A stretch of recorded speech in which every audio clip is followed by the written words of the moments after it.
Yeah, g'day, kia ora, how's it going?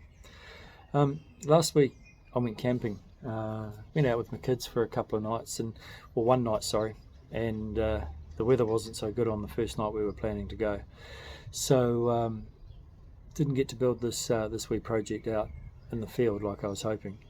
Um, I cook a bit with a camp oven, a Dutch oven, big cast iron heavy pot with a lid. They get called all sorts of things all over the world.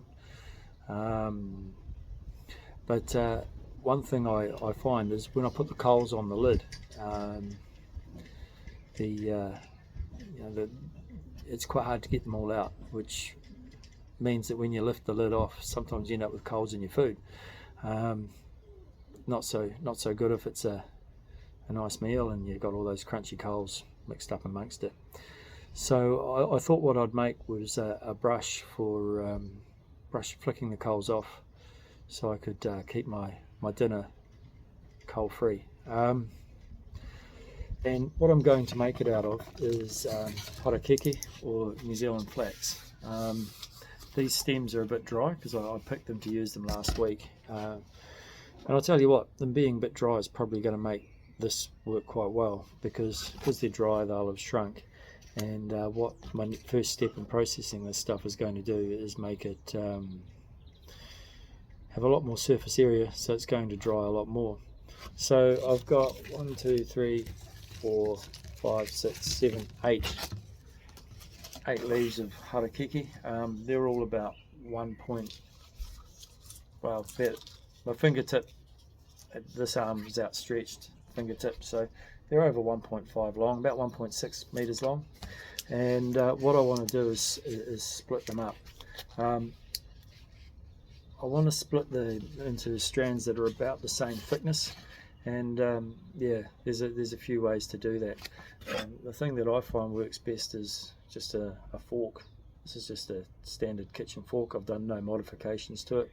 In fact, I found this one at the playground one day by the swings. So yeah, it's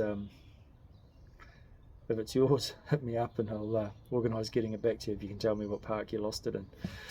And all I do with this Harakeke was gathered on the way up to my campsite.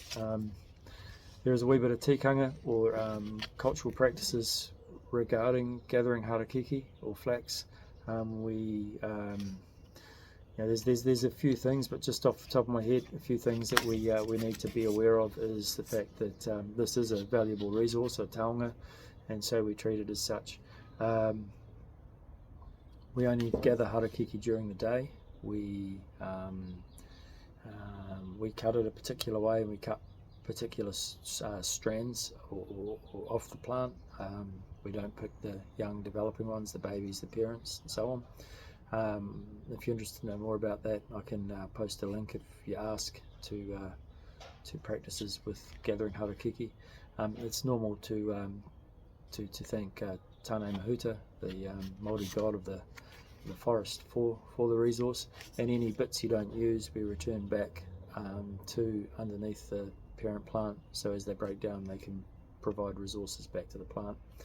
A few other things, I've got it sitting on a table. We don't step over it, we don't step on it while we're beginning to process it, because that's a sign of respect. So yeah, without further ado, this stuff here has been off the plant for about 8 days, just sitting against my hedge, so it's protected from being stepped on and allowed to dry a bit. And all I'm going to do with my fork is just poke it through the strands.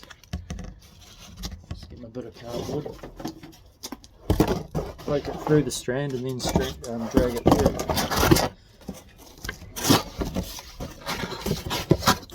I've got a nice big flat piece of cardboard. I'll just do this, and then I'll show you what it looks like.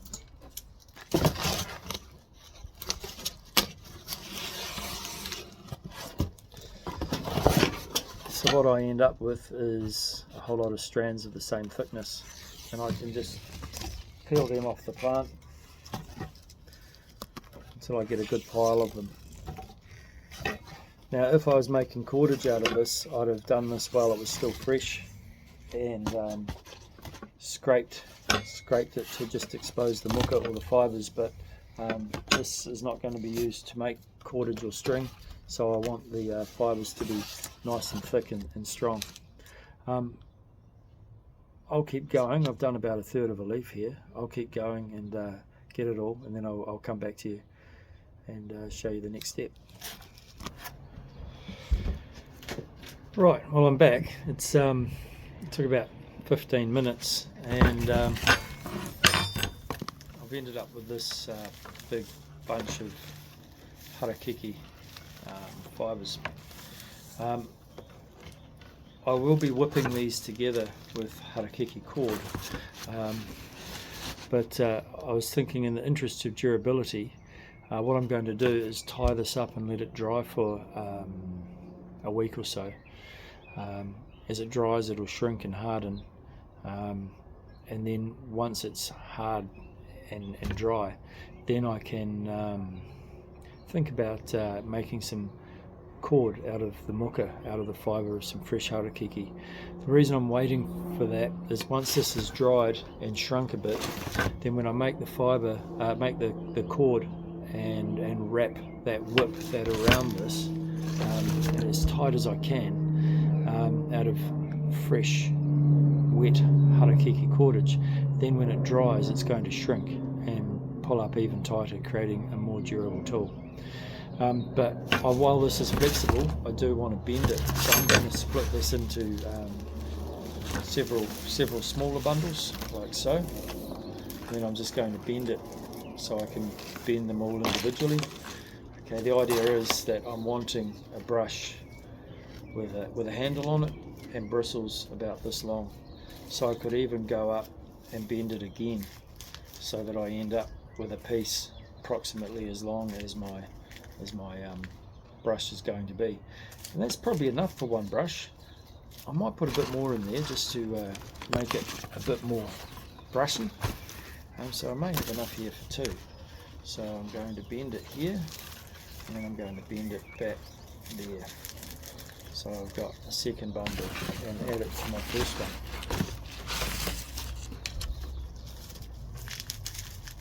Okay, so that's quite a nice big thick bunch of bristles.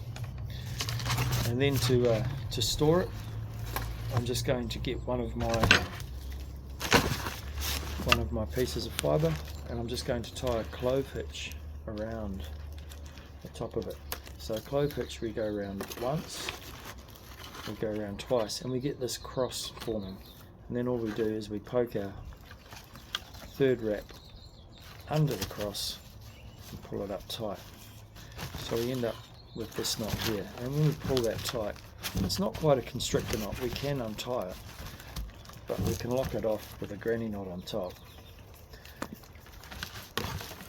and that's pretty secure. So there's our first one. The second one, just the same. I've got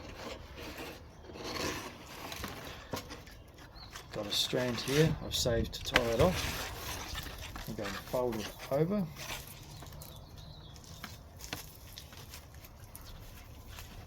Then I fold the bottom part back up, so it's approximately 1/3, like so. I'm going to tie that up with that piece which fell off. So again, just a clove hitch up at one end, go around once, twice, poke it through. Pull it tight,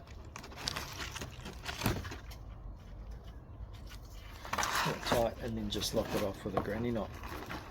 And I'm just going to hang these up here in my barbecue area for a week or two till they dry off. As they dry off, they will lose quite a bit of the green colour, becoming that nice brown. I may try and find some coloured flax to try and make the cordage out of, so it'll hold its colour for a little bit and have a nice bit of contrast going. But yeah, so that's step one of this. All I'm going to do, this is the piece of fibre that I tied them together with. I'm just going to tie a loop in the end of that, See, like so I can just hang it up to dry. And yeah, we'll come back and have a look at that in a week if you're interested. If you want to know more about what I'm doing, or you want to know a little bit more about working with Harakeke, I'm definitely no expert, but I can try and answer your questions. We'll put you onto a video that can help with that. Today, assistant here, Mia, she loves playing with Harakeke, hence there's one leaf left for her. So yeah, thanks for watching. Look forward to your feedback, look forward to your comments, and yeah, feel free to subscribe. Then I know I'm getting it right. So yeah, ka kite. Talk to you next week. Bye.